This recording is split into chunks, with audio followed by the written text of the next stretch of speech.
Brimopolda Sulawesi Selatan menyiapkan 3 unit alat pencegah virus corona di tubuh manusia, yaitu alat khusus yang diberi nama KBR, yakni alat proteksi level suhu tubuh, dan snijet gun atau pistol penyembur cairan ke tubuh manusia.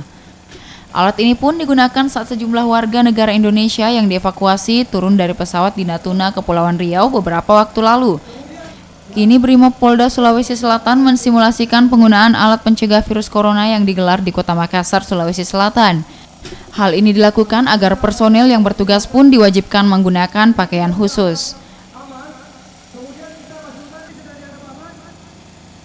Jadi kita sudah mempunyai alat proteksi kimia, biologi, dan radioaktif yang dikirim dari Korbrimob, dan alat ini sangat berfungsi untuk mendeteksi dan memproteksi dari gangguan kimia, biologi, dan radioaktif. Dan ini juga bisa kita gunakan untuk pelaksanaan antisipasi masuknya virus corona di Indonesia.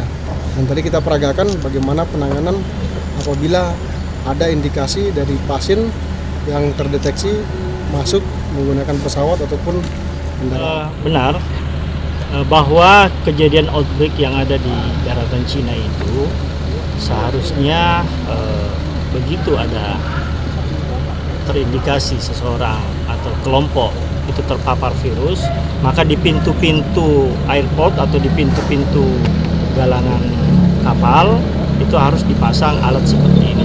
Itu bagusnya karena apa? Di alat yang diperagakan oleh Satbrimopda Polda Sulsel ini benar-benar sesuai harapan kita untuk memproteksi adanya virus berkembang di daerah kita.